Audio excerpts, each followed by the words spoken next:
episode of Nick Tiffany's Movie Reviews, coming at you in print format online at nicktiffany.com, in audio format on all podcast platforms, and in video on YouTube.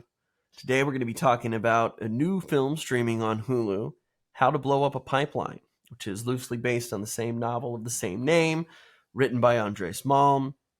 The film is a look at the climate crisis, climate activism, the methods that are usually used by most that unfortunately don't often do enough to shake up the establishments and the corporations and governments who are kind of causing a lot of the climate crisis.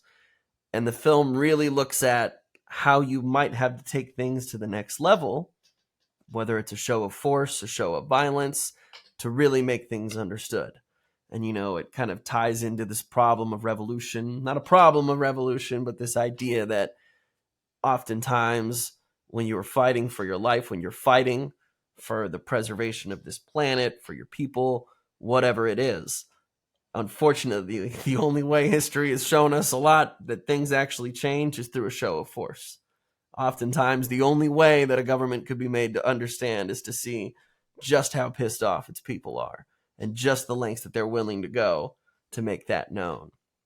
So this film, directed by Daniel Goldhaber and co-written by Ariella Barra, who plays the main character Sochi, is just a fascinating look at really today's climate crisis, the way multiple people are impacted all across the country, whether you're up north in the snow or down south near the desert, everyone is affected in different ways. And a lot of what is unfortunately unanimous in the people who are affected is impoverished areas, people who maybe don't have the means to relocate or to move themselves away from oil refineries, to move themselves away from construction and rigs and certain things that just are not great for your health, people who have been displaced from their land.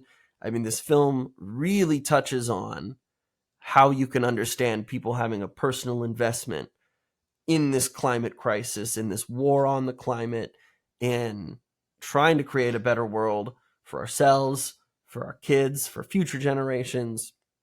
I think it does a really great job of showing kind of how this would all look in present day. So Sochi, our main character, she's got a college activist group where they're making posters, they're protesting, maybe they're tossing eggs, but nothing's so crazy.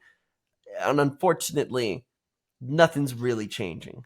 There's that hopelessness of, hey, I'm feeling like I'm trying to do something, but my God, nothing ever happens. Or we're 6 college students deep. And that's not going to change the world, unfortunately. No one's going to listen to us. No one's going to listen to me because I'm a woman and I'm trying to talk about the climate crisis. Let alone because I'm young and everyone loves to discredit young people as well. I'm just saying that's kind of a fact. I know young people are also very opinionated and very passionate, especially as they learn and we learn new things and new injustices about the world. And it's hard sometimes to sit by when you just continually hear awful news or you read stories about people who have been so adversely affected by decisions from our government, by health factors and risks that stem from creating all of these different oil reservations, fracking areas. I mean, you name it. And so what she does is essentially kind of creates this grassroots movement. It has to kind of be underground. This can't be something that you're texting and emailing about, at least super obliviously. What she does is she's kind of looking for people who have been affected like she has.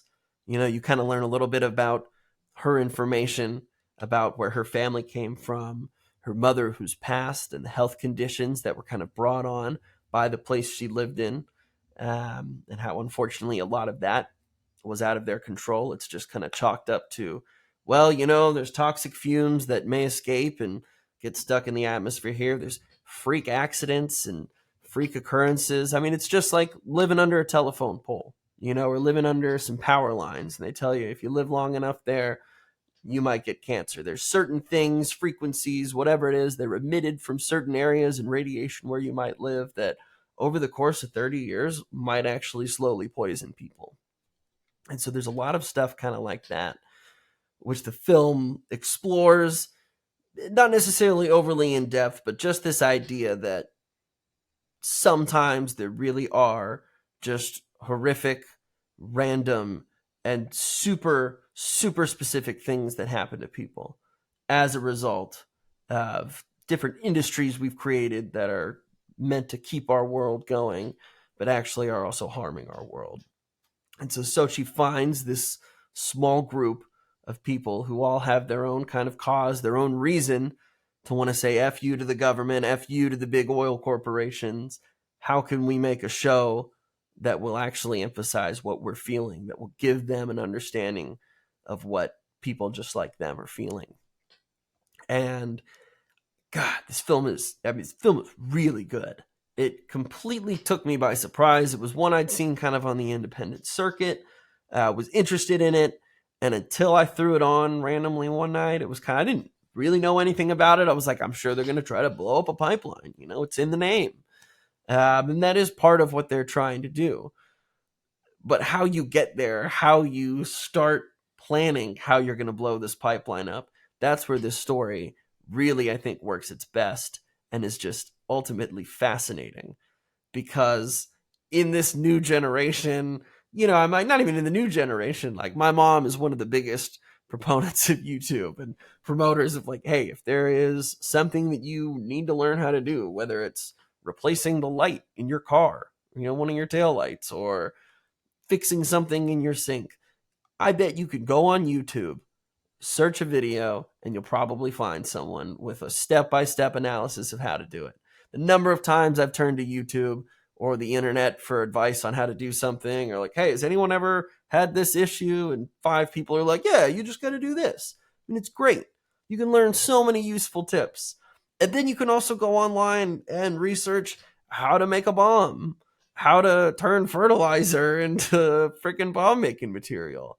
And what this culminates in is a group of people who are largely inexperienced when it comes to science, when it comes to chemistry, when it comes to bomb making. I mean, it's good that they're not expert bomb makers, but it's also terrifying because essentially you're watching these people who are like, you know, if we're going to do this, we've got to do it on our own.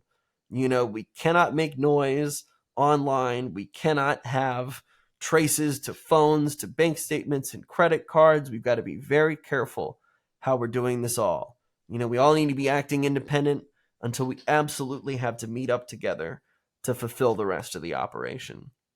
And there's just so many tense freaking moments in this movie where you're watching amateurs like following along with guidebooks where like, this is loosely how you can try to build a bomb, and this is how you can make detonators, and this is how you can disrupt frequencies to bring cameras down or whatnot. And so much the enjoyment I think also comes from obviously not knowing if this will succeed. These people don't know. I'm like, obviously they're just as doubtful as the audience is in their ability to actually pull this off. But they keep going because they have each other, because they know, hey, I'm not the only one who is so pissed off at the world and for what's happened to me that I'm willing to make them pay. And again, this is not, you know, they're not out here like we're going to go execute a bunch of oil barons and we're going to go blow up a plant with tons of people in it. You know, they're really trying to make an effort to keep violence out of it, to keep people from being harmed. But the real harm has to be done to your wallet. And that's the corporation's wallet, you know? When we look at oil prices, when we look at disruptions in our market, in our economy, obviously look at what happened with COVID and look at how our economy just completely collapsed. It's still struggling. There are aspects of that. I mean, like gas here in Washington, it's like $5.25 for premium, you know? It just feels like it keeps getting higher and higher and higher. Inflation's blowing up. So if you I'm like, when you hit people where it hurts, not only are you screwing over the gas and oil company if you disrupt their pipeline, you're going to make gas harder to get. It's going to be more expensive. And in turn, people are going to be pissed off. The public is going to be pissed off. So you're facing 2 issues there now, a PR crisis and an actual crisis. At least that's the goal of this operation. That's the thinking. And I think that is pretty in line with what would most work well in today's society. It's not enough. I'm like, God, how many of these companies just write so much stuff off every year?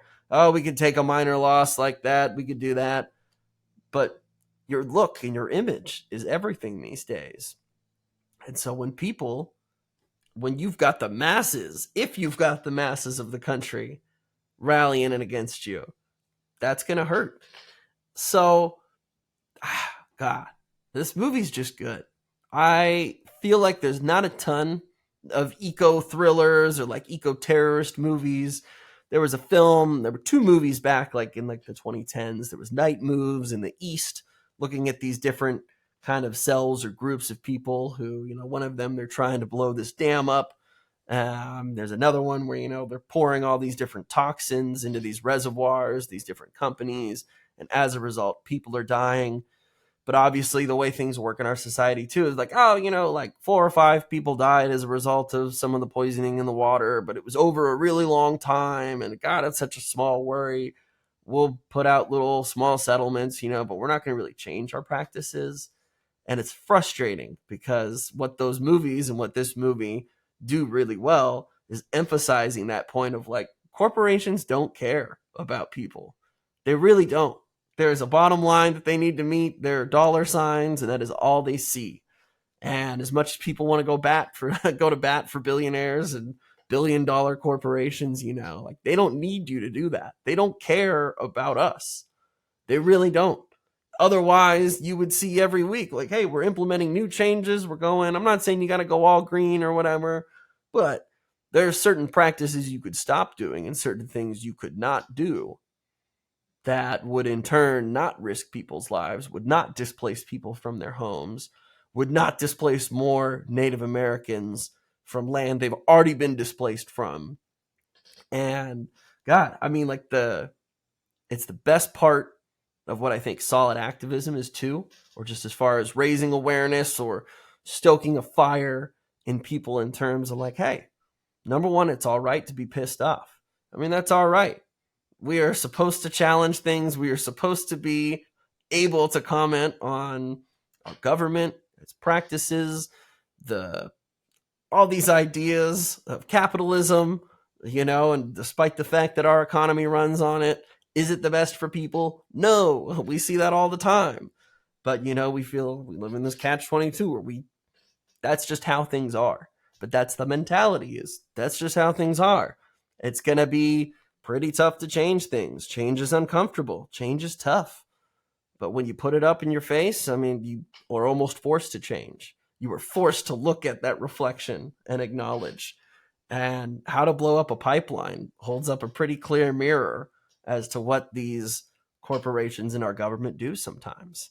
And honestly, I mean, this is like probably one of my favorite movies of the year. It looks like, I don't think it was shot on film, but there is this graininess to it that makes it feel like it takes place almost in the 70s. I mean, the way it's shot and the way they kind of use it like a synth soundtrack, I mean, it definitely feels like a throwback. It feels and looks like a throwback film, but with very real and very present motives and different storylines. And so I don't know. I was just super impressed with this movie. It's one I've gone back and watched again, kind of now that we've crossed the mid-year. It's like, all right, how does it hold up? Now that we've seen 50 some odd movies for the year, how does it stack up to the ones that I had also really enjoyed? And man, this movie is awesome. And the fact that it's on streaming, I think makes it even better, makes it even more accessible. Hulu, it feels like sometimes I'm like every now and then they'll get a pretty good new movie. I mean, Prey was awesome, the Predator movie that they had released last year. Again, I mean, that kind of had that Native American slant to it in terms of where the storyline takes place, who the players are in the surrounding area as well. So I think this is a huge, huge get for Hulu. If you've got that streaming service, I would absolutely recommend you watch this. It's even one I would recommend you watch on rental if you don't have Hulu. I think it's worth it. I think the story alone is just endlessly fascinating, and the execution of this, God, I mean, this like small team organization of amateurs is just riveting. It is intense.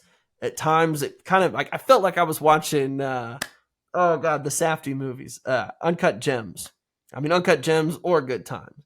It was like that level of anxiety that you're feeling for most of the movie, this adrenaline rush of like, okay, come on. Like, I know it's a movie. I know it's a movie, but oh, like you really are invested in these characters and their actions. And you know the consequences of what could happen. And it's even more tense as you're watching and you're like, I don't, everything could just go really wrong really quick here, especially when you're working with chemicals. I mean, you move one wrong drop here, whole place is blown up. And so that fear and understanding of death is always there in the back of this film too, which almost makes it even more enjoyable because these characters are just so devoted to their cause that this is something I'm willing to die for. I am willing to put everything on the line to try and make this company, this government, this world know that you cannot keep doing this. You have to change your practices. You have to change the way we treat this earth. We need to take care of our people. I'm like, when did that stop becoming the main concern of our country? You need to take care of your citizens, poor, wealthy, middle class alike. Obviously, some of those people more so than others.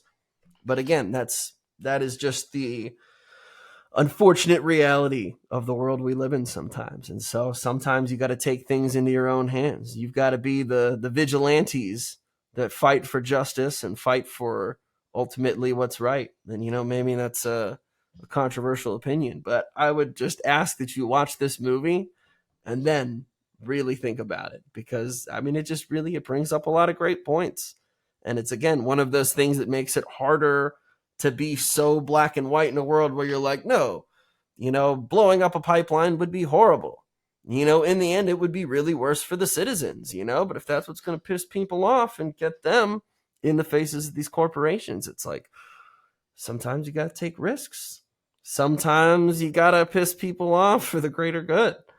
Man, I don't know. I feel like I could just talk about this movie forever, but it's one that's kind of hard to talk about without spoiling. So if you watch this movie, please let me know what you thought. Again, this is a recommendation, a solid recommendation. One of my favorite movies of the year. Absolutely check it out. How to Blow Up a Pipeline is freaking amazing. Thank you again for tuning in. For all other movie news and reviews, be sure to follow NT Movie Reviews on all social media networks, all podcast platforms, and on YouTube. Thanks again for listening, and we'll catch you next time.